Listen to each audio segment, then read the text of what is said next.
Welcome back to our Bantu History series. In case you are new here, make sure you support us by hitting that subscribe button to receive our future videos.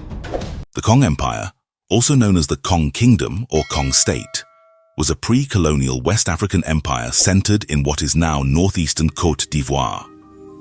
Flourishing from the early 18th century until the late 19th century, the Kong Empire was a vibrant center of commerce, Islamic scholarship, and cultural exchange. Its rise, prosperity, and eventual decline provide an insightful glimpse into the dynamics of pre-colonial West African states and the ways in which trade, religion, and regional politics shaped their development. Origins and formation. The Kong Empire was founded in the early 18th century by Sékou Ouattara, also spelled Sekou Ouattara, a powerful warrior and leader of Dioula, also spelled Dioula or Jula origin. The Dioula were a Mande-speaking Muslim trading people who had spread throughout West Africa, establishing commercial networks and Islamic institutions. Sékou Ouattara led a coalition of Dioula clans and local groups to conquer the town of Kong around 1710, establishing it as the capital of his new state. The foundation of the Kong Empire was part of a broader wave of Islamic expansion and state building in West Africa, in which military leaders and Muslim scholars played significant roles in shaping political authority. Sékou Ouattara himself was both a skilled military leader and a devout Muslim, and under his leadership, the empire began to expand, incorporating surrounding territories and establishing tributary relationships with neighboring peoples. Political structure and governance.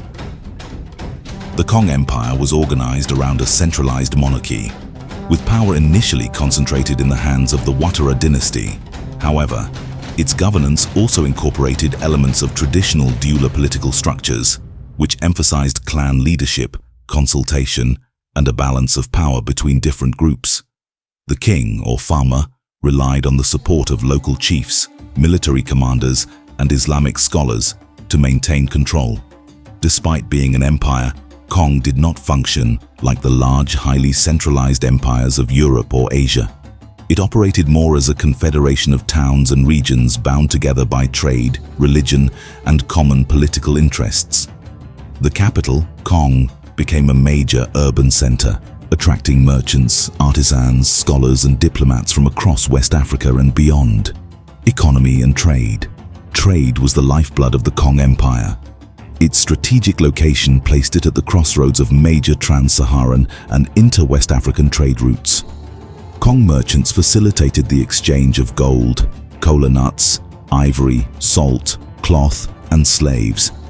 The empire maintained strong trade ties with other major commercial centers, including Timbuktu, Djenné, and Gao to the north, and the Akan states to the south.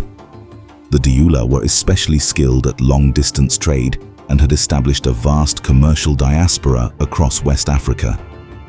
They developed sophisticated systems of credit, weights and measures, and commercial law. The prosperity of Kong was built on these economic networks, which were supported by stable governance and Islamic legal institutions.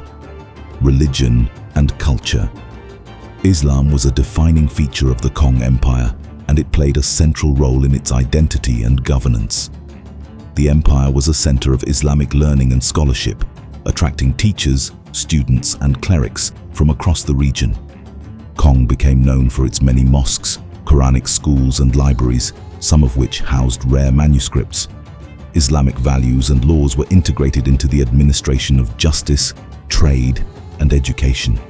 However, the empire also tolerated traditional African religions and cultural practices, leading to a dynamic and syncretic cultural environment.